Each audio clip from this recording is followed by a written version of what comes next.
Welcome back to Grace to Endure. In this video, we're going to be looking into Daniel chapter 8, verse 11, and we're going to watch as the Antichrist stands even against Michael the Archangel.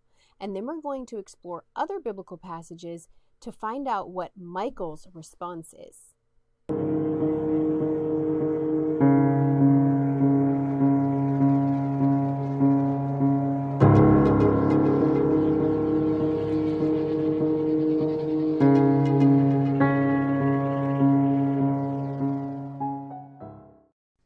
Okay, so let's get a biblical definition of who Michael is in the Bible. An archangel, that word actually means chief commander of the angels. So of the angels, they are the chief. Okay, so let me show you in Jude 1:9 who Michael is. Yet when Michael, the archangel, and then it goes on with the verse. So you can see right here that Michael is called an archangel. And so let's look then at Daniel chapter 12, verse 1, and see what that says. At that time, Michael, the great prince, who stands watch over your people, will rise up. There will be a time of distress such as has never occurred since nations came into being until that time. So this person, Michael, is called the great prince here. In Jude, he's called the archangel.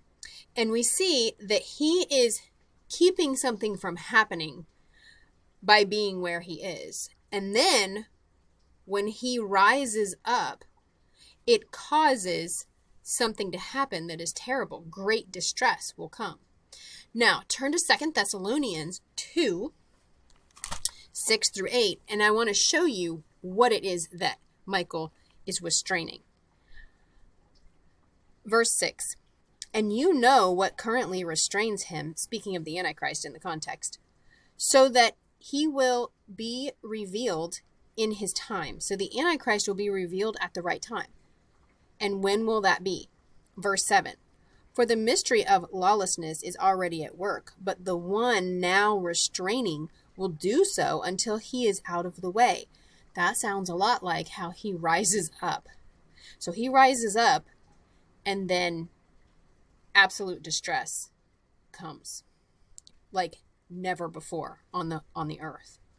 Okay? So we see that the Antichrist is being restrained by Michael. So point number 1 on the right side of the screen, he's an archangel. We see that in Jude. He's a restrainer. We see that in Thessalonians. He's a great prince. We see that in Daniel 12. Now let's have a look at Daniel 10, 13, and 21. Okay. Verse 13. I'm going to start at the middle of the verse.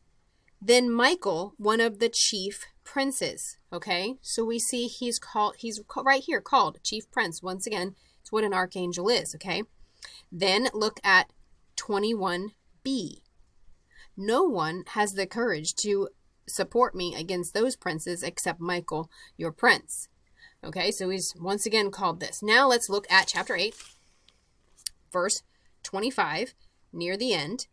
He, speaking of the Antichrist, will even stand against the prince of princes. And there's where you see point number 5 on the right side of the screen. He's called the prince of the princes. So the princes are the whole angelic realm that serve God. And Michael is the archangel, the chief, one of the chief princes, okay, above all of the angelic realm. And he has the courage to go against very powerful beings, spiritual beings that are on the other side. Okay, so then look at verse 11, which is our verse for this video. It, speaking of the Antichrist once again, acted arrogantly even against the prince of the heavenly army. So here we see that Michael is called the prince of the heavenly army. In studying and reading many books about this particular passage, something that I keep coming across is that a lot of the people who even know Hebrew very well and know how to translate themselves say this is a very difficult verse to translate. And the range of meaning makes it very difficult for some of these words to know which particular definition of the word to pick. So we're going to, if we're going to make a good checklist for the Antichrist, I think it's important to really notice what this verse has in it. So let's look. Of course, the first verse Bible is Hebrew, and the second one I'm going to read to you. It even, and then that's in yellow, and then also in yellow, itself to be equal. Okay? Now look right beneath the verse bubble, and we're going to look at the definition of that yellow, of the yellow. And it's the same as far as, to the degree of, equal with. Okay? So it is the Antichrist. We know that from the context, the little horn, the Antichrist. He, the Antichrist, exalted himself to be equal with someone. Look at that blue word. Let's look at that. To twist, large, in various senses, as in mind, estate, honor, also in pride. So to exceed and to boast. So it's the same idea of coming equal with, to the degree of someone. Okay, so let's keep going. The commander, with the commander. Okay, so let's look at the green word definition. Chief, prince, ruler. Now we've already seen that the chief ruler, the chief of all the angelic realm, is Michael the Archangel. Okay, so now chief commander of what? Of the army that's already been discussed in the previous verse, which is the heavenly army, the heavenly host that's organized for war, the soldiers. Okay, so the spiritual beings that are prepared for war. Okay, so this is the chief commander of them, the Archangel. Okay, so the Antichrist is going to exalt himself to him. Okay, so then we can see this is going to be shown in the interpretation to the vision as well. Look with me at verse 25b. He, talking about the Antichrist, will even stand against the prince of princes. Okay, so it's the same action being explained in two different ways. Okay, so he's standing against. He's coming up to him, right? So then let's look. We already know now that the Antichrist is going to come right up and stand against Michael the Archangel. And we've already seen the Bible talk about how Michael the Archangel is going to move, okay, and stop restraining him. Okay, so now let's look at the red section. And it removed, okay? It is still talking about the Antichrist, so it removed. It removed is a possible, it's one of the words that this can be translated, but if you look right above at the red definition here, take away, that would come from the bottom last one, take away, take off, take up, okay? But then let's look at the rest of the definition. To rise, to bring up, to exalt self, to set up, lift up, that presumptuous, okay, to promote. All right, so we see then that it could also be meaning that the Antichrist is exalting himself up. Okay, and then look at the green, the regular. I have in black and in parentheses sacrifice because that word's not actually in the Hebrew. What the translators did in this particular version is they assumed sacrifice into the text. But if you look, it's actually just one of the possible definitions of that green word, okay? Which means continuance, constant, the regular. And they're saying regular daily sacrifice. That's only one of the possible definitions of it. So to be clear, they were trying to clarify things, but actually it might have made it more confusing, because in the different books that I've read of people that are trying to, translate this verse, it could be that the word sacrifice actually makes it more confusing, because it could just be something that is continual and perpetual, okay? It may not be a sacrifice, okay? So it could be that the Antichrist exalts himself against something that is continual, okay? Okay, so removed it, and it removed the regular from him. Who's him? We're talking about Michael, okay? And the place of his, Michael's sanctuary, okay? All right, so he exalts himself against something that is regular, that is going on up in the heavens, in the place where Michael is, which is in the heavens. Okay, so let's look then at the dark red definition: a fixture, generally a place, especially an abode, foundation, habitation. Okay, so it's wherever Michael the Archangel is right now, and right now we know what he's doing. He's restraining.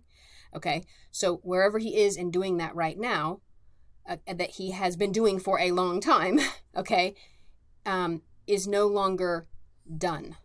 Okay, so this could just be a description of that. Something that has been going on for a long time stops being done.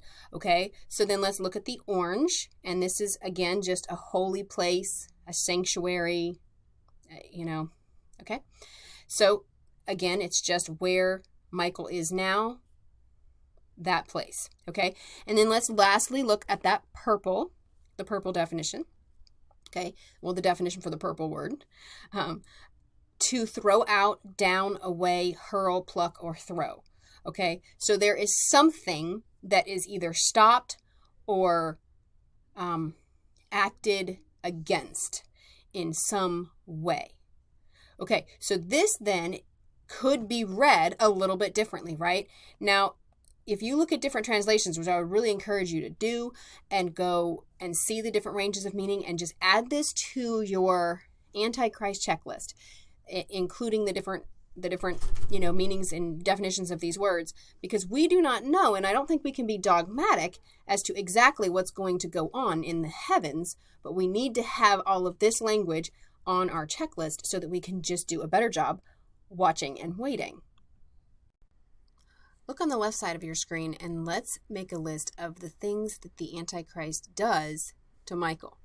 First, he acts arrogantly toward him, we see in verse 11. And then in verse 25, we see that he stands against Michael. Now let's look on the right side of the screen and write down these passages, what it says that Michael does in response. Notice that he rises up and he moves out of the way. And he stops restraining. So at first, he was restraining. Then he stops restraining. He rises up and he moves out of the way. That's not exactly fighting. So it's my opinion that there's not necessarily a fight happening here. Now, if you would look at 2 Thessalonians 2, verse 8, the Lord Jesus will destroy him, and in context is talking about the lawless one, who is, remember, the Antichrist, will destroy him with the breath of his mouth and will bring him to nothing at the appearance of his coming. So who is going to kill specifically the Antichrist? It's Jesus with his breath. When he appears, when Jesus comes, he is going to kill the Antichrist and the false prophet and put them in the lake of fire. Okay, so, or cause them to go to the lake of fire. So it's interestingly a thing to note, I think, that it doesn't seem like, even though the Antichrist rises up against Michael at this time, Michael does not seem to fight him or engage in war at this time.